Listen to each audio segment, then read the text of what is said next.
Hi everyone, welcome back to the channel. Today we're going to talk about all the Lost Metal extra stuff. So of course this is going to have all sorts of spoilers for the entire Cosmere and of course for the entire Mistborn era too, and of course the Lost Metal.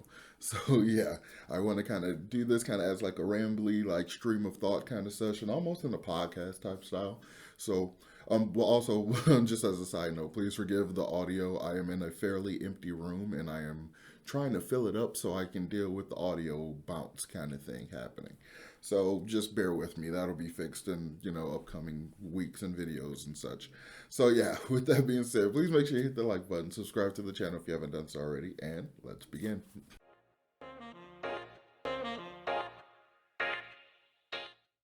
So, the Lost Metal, all the extra stuff. We got so much fun Cosmere stuff because Brandon said that he was going to take the gloves off essentially in terms of the Cosmere crossover stuff. And I'm really, really happy that he did because honestly, without all the Cosmere stuff and without all the world building and the extra stuff in this book, this would have been a subpar book for me. I mean, granted, Era 2 has been a rough and bumpy road in general. It hasn't been as enjoyable as a lot of other Brandon stuff. So, this having this huge Cosmere like curtain unveiling kind of gloves off thing made it so much more enjoyable. But the plot itself for me was pretty much medium, and it all really comes down to how disappointed I was in the villain. So that would be Telson. So I really enjoyed the autonomy part, the that entire concept, that entire expansion of the lore and everything that we know. But the way it was used with Telson was incredibly lackluster for me. I didn't enjoy it at all. Primarily because even after actually going all the way back to when we first met Telson, we got almost no development of her. The only real context we have for who she is that one flashback with Wax. So we just know she just like to leave the terrorist village and stuff like that and go be like a little rebel or whatever. So it's not that much, character information. We don't know her well. We don't really understand her motivations. Even all the way to the end of this book, we don't understand her motivations.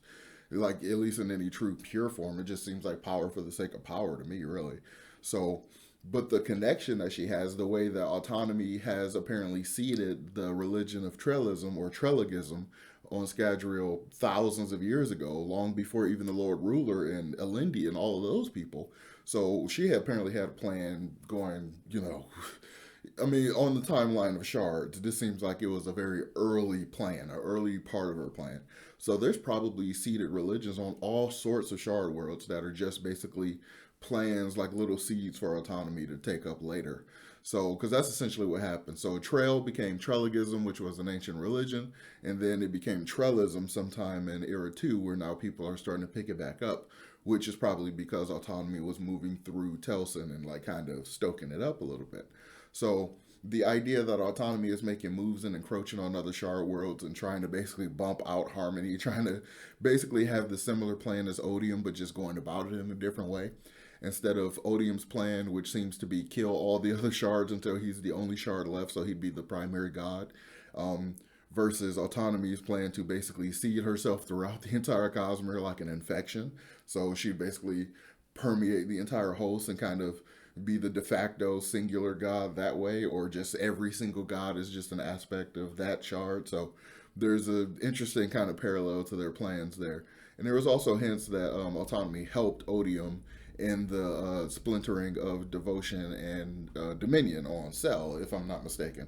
So it's kind of interesting. We're starting to see other shards that aren't exactly good and stuff. And we even get mention of Whimsy and stuff. So that's kind of interesting. We get another little call to Whimsy.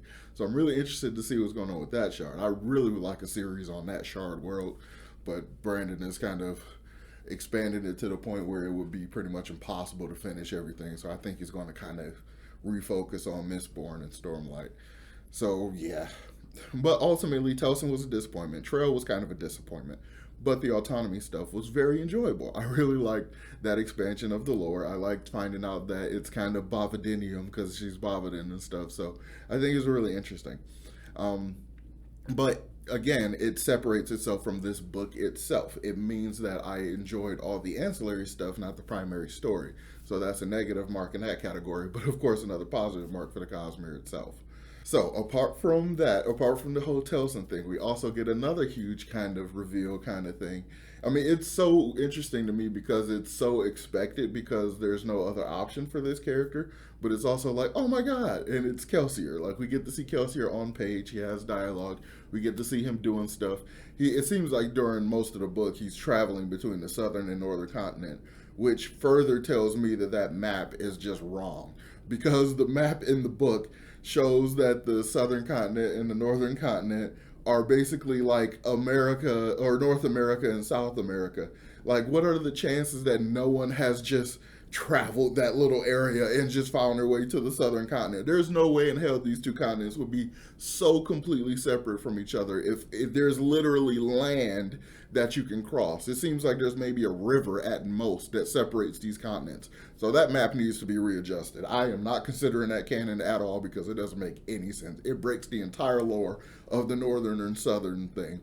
And if we're going into a Cold War in Era 3, then that it just makes it even harder to believe. Like, because if Brandon does want to do a Cold War thing, I can't imagine him not doing a parody or a parallel of the Cuban Missile Crisis. So that proximity is just too close. So I don't like that bit, like, at all. But I think it's really cool that we get to see Kelsier. Of course, he's still going to be hanging around on Scadrial because we knew he used hemalurgy to staple his cognitive shadow back to his bones, which I think is kind of interesting because how does he go from being essentially a bag of bones that different conjure, well, mostly just Tensoon, was becoming a copy of Kelsier essentially. Like, so how does he go from like a bag of bones back to a full person with his iconic scars and like his hair and all that stuff? I kind of assume it has to do with the way the hemalurgy works. So like stapling his soul to the bones probably has a similar like returned kind of effect where his personal perception of who he is affects the way the body presents itself. So I think that's probably what's going on there. But it's really, really fascinating to see him doing stuff. And we get to see the what I call Ghost Bloods Zero, basically the true primary team of Ghost Bloods, I guess. Because it's very interesting that the Ghost Bloods that are directly under Kelsier's control function a lot more like the original crew from Era 1. They function a lot more tight knit, a lot more logical, a lot more like kind of I don't know, a normal little society kind of crew thing. They don't come off as evil as they do as the ones on Roshar. That's my point. On Roshar, the Ghost Bloods come off as this very, very clandestine, dark, almost evil secret society. Whereas on Scadrial, it's very clear that they're here for the good of Scadrial and they're doing good things and they have this hierarchical structure that everybody believes in and listens to and stuff. Nobody's running off rogue and doing other stuff.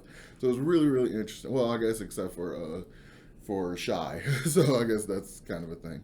So yeah, I guess let's go ahead and jump into that. I think Kelsier, granted, he didn't have a whole lot to do in the story because he's kind of like OP or whatever, and just he's too much of a callback to Era One. But I do really enjoy the conversation he had with Harmony at the end. It really sets them up to be like on opposite sides of the game in Era Three. So I kind of hope that happens because we clearly got all these kind of hints about Discord. So Kelsier is definitely going to probably have to protect Scadrial against Sazed to a degree. So that could be a lot of fun. Um, so apart from that, the Ghost Bloods that we do meet, that is all in Maracy's storyline, they're all world hoppers, and it's really, really cool. So I want to start off talking about Twin Soul because he's the most fascinating and the one that we know almost absolutely nothing about. Like Aether of Night is one of Brandon's unpublished works, and I think there's a copy of it floating around on the internet, like his old manuscript of the first one that he scrapped. So it kind of gives a little context of this stuff. So Aether is one of the magic systems that we haven't seen because Brandon hasn't written a book about it and stuff. So it's really cool to get a character who is an Aether bound who is using the ability. And to my knowledge, the power works differently than it originally did in the first Aether of Night. So probably even reading the unpublished one won't even help give any context or understanding. So I'm going to ignore that and wait until we get an actual book of it. But it's really, really interesting because it seems to be a Green Lantern type ability or whatever, but just using rosite, this kind of crystalline material, and it's really, really cool. So long as he's in an area where he has free investiture, the components he make don't have to be attached to him. But because he's in a more controlled kind of investiture situation, like using the jars, they're all still connected to him. So he makes this huge golem thing, which is really, really cool. But it's very fascinating. It makes me wonder about the planet he's from. And if, like, say he was on Roshar with all the free investiture that's in the air just from the high storms and stuff, could he then do other Aetherbound stuff without the whole connection situation? I wonder about that. That would be a lot of fun to see. I can't wait to see more about Twin Soul because also his character, like, he's really cool. He reminds me of this character in another story in the Drew Hayes Forging Hephaestus series. There's a character whose name Arcanicus. He's basically an old magic user. He's a super villain, but he's like a really old guy. But he's super knowledgeable in the arcane arts and the magic and stuff. And he's just kind of almost curmudgeonly, but in this very no nonsense and very genuine kind of way. And that's kind of where I was getting from Twin Soul. Like he's not offended that everybody thinks he can't do much as they can and stuff because it's true, he's an older guy and stuff, but his ability basically makes up all the difference, and it's just so much fun to see. I liked it a lot. We also got a couple little minor cameos from I can't remember the character. I think it's code names are stupid. I think this is who that is, which is such a fun code name. But I think she is the niece. She is no, she is the daughter of Kai, the Serene's uncle in Elantris. I think that's her, if I'm not mistaken. She was a young girl in Elantris, and it seems to be the same person. So it's really fascinating that there are so many cell world hoppers. Like we even have Shy in here. Shy is Moonlight, which I thought was just so funny because Scadrial doesn't have a moon, and she's calling herself Moonlight. So it's just a concept nobody on Scadrial would even understand. And then it made me think of like the Moon Scepter or whatever, the Moon Spear Scepter thing that her and Hoy was basically more or less fighting over. Like he wanted to get it and all that kind of stuff. So it made me think of that. So I'm like, is this Shy? And then later on we get the Soul Stamp stuff, and I was like, it is. Like this is so cool. And they actually do one of the things that I always wondered: could she rewrite herself as an Elantrian? And she totally does. So part of me is still slightly confused about how her magic is able to work. Actually, no, I guess it makes sense because I was kind of confused about like she seems to do an immediate Aeon after she transforms and like reestablishes her connection to the current location so that the Aeons will work. But there's something about that doesn't work to me because aren't the Aeons specifically shaped like the country? So like, would the Aeon's shapes change on another world? Like, how does that stuff work? That's what I'm kind of interested in. And sorry, my computer's making all kinds of sounds. Um, but I'm really fascinated by that. But I'm guessing because she had the jar of purified door, that's enough connection or enough power to like use that power to change the connection and rewrite it, or however it was done in order to not really have to change the Aeons. But I thought it was really, really fascinating that it actually worked. I love the perception of the personality that we got. I think this might be she's from Cell around the same era that Elantris took place. I think so. Potentially, the attitude she had is probably representative of a lot of Elantrians. The way they have this huge god complex, so it was really, really fascinating. I would really like a classical Cell, like classic days of Elantris kind of thing. I would like a little short story of that. That would be a lot of fun. But apart from her doing that really, really cool thing, she almost doesn't really do much else. It kind of sucks. She uses her stamps to make doors and like a couple other things, and that's really cool. As a side note, I think it's really cool that the purified door was in a safe with an awakened lock. So how many breaths or like see it's another just mechanical thing. It'll just get me off in tangents forever. So if you have purified door, which is just straight up unkeyed investiture, can that work as a substitution for the many thousands of, I mean, it would have to be able to work as a substitution, like for the many thousands of breaths one would need to awaken steel to make an awakened lock. So it has to, like it because breaths that seems like so much effort to get, but like they get purified door because they clearly seems to be able to grab chunks off of the storm in the cognitive realm. So that must be exactly how it works. Like that's the logic of it. It makes sense. Okay, I get that. Um, because I think that's just so cool. I just think it's really, really cool that now we're seeing a lot more. But I'm very fascinated as to how people get off of Cell. How do they get through that cognitive storm? How do they get through that investiture storm? I really, really want to know about that. It seems really fascinating and cool, and I just want to know the mechanics of it. Because I really like that part of Brandon's worlds that he's created, the mechanics and the realmatic theory and just all that stuff is my favorite part. Also, we get another little kind of offhanded kind of mention slash viewing of another character. We get to kind of meet Ialto, however you say her name, the one of the highest Ghost Bloods on Roshar. We get to see her brother for a second. We get to see Kelsier talk to her brother, and it's really interesting. So those are some more of the Southern Skadrians that we meet, and he even seems to be a little more tame than she is. Like she taught Maraise, who is clearly not a altruistic kind of person. So that leads me to believe that she's not that nice and happy and fluffy and stuff. So that makes me wonder about her brother, who seems to kind of come off as a nice guy. So I really like these interesting little connections, these interesting little just connections. That's what they are. They're Cosmere connections, and Brandon has actually gone totally full on gloves off. And all of this stuff that happens in Marcy's plotline is so much more entertaining than honestly most of what happens in the book. Granted, there's some really, really great Wax and Wayne moments, and there's some like just general kind of interesting stuff, but it doesn't really feel like the true end of a series. But all of this Cosmere stuff, it's just, I'm of two minds. I can't really give Lost Meadow a negative opinion because the Cosmere stuff in it makes up for that in such a huge way for me. So I guess if you remove all the extra Cosmere stuff, I'd probably rank Lost Metal below. Um, so it would probably go Shadows of Self, Bands of Mourning, Lost Metal, Alloy of Law. That is probably my ranking for Era 2.